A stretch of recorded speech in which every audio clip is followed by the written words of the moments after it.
સુરતમાં સ્વામિનારાયણ સંપ્રદાયિત હિત રક્ષક સમિતિ દ્વારા કલેક્ટરને આવેદનપત્ર પાઠવવામાં આવ્યું. કંડારી ગુરુકુળના સ્વામીની કથા સામે વિરોધ નોંધાવ્યો હતો. ઘનશ્યામ પ્રકાશ દાસજી સ્વામીની કથા બંધ કરવામાં આવે તેવી માંગણી કરવામાં આવી છે. સ્વામિનારાયણ સંપ્રદાયના વધુ એક સાધુ સામે સુરતમાં વિરોધ જોવા મળ્યો છે. કલેક્ટર કચેરી ખાતે મોટી સંખ્યામાં સ્વામિનારાયણ સંપ્રદાયના લોકો દ્વારા વિરોધ કરવામાં આવ્યો. કંડારી ગુરુકુળના ઘનશ્યામ પ્રકાશ દાસજી સ્વામી સામે વિરોધ કરવામાં આવ્યો છે.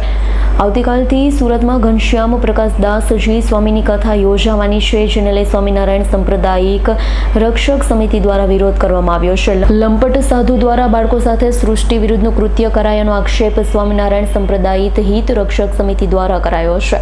આ સાથે જ ઘનશ્યામ પ્રકાશ દાસજી સ્વામી સાથે સજાતીય સંબંધોના અનેક આક્ષેપો થયેલા છે. કંડારી ગુરુકુળના સ્વામી અસંખ્ય વખત વિવાદમાં પણ આવી ચૂક્યા છે. સુરતમાં 2 એપ્રિલથી 8મી એપ્રિલ સુધી તેમની શ્રીમદ સત્સંગથી જીવન કથા પારાયણ યોજાવાની છે, ત્યારે સ્વામીની કથા સામે ભારે આક્રોશ જોવા મળી રહ્યો છે.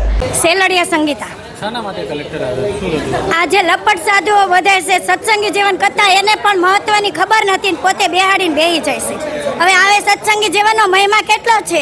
સત્સંગી જીવન કથા એટલે મહારાજનું શાસ્ત્ર છે, તો એમાં જે ધર્મ નિયમ કીધા છે તો એ એકઈ પણ નથી પાળતા, અને સાધુઓ થઈ સ્ટેજ ઉપર બેહી જાય છે આ ભ્રષ્ટાચાર કરીને. અને અમારે આગળની પેઢીનું અમારે તો વિચારવું ને, હવે એ હું સંસ્કાર રેડવાના છે. પોતે જ લપટ થઈને ફરે છે, તો બીજાને હું સત્સંગી જીવનની કથાનો ઉપદેશ આપી શકવાના છે.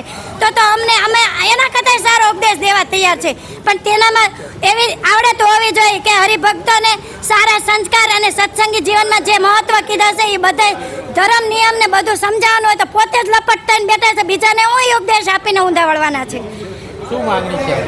આવા સાધુ સંતો લપટ બધાને ભ્રષ્ટાચારી બધા સંતોને બહાર જ કાઢવાના છે.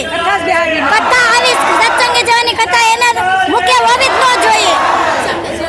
આ કંડારી છે કાઢો, એને આવા સાધુને કાઢો જ. Bureau report S9 news Surat.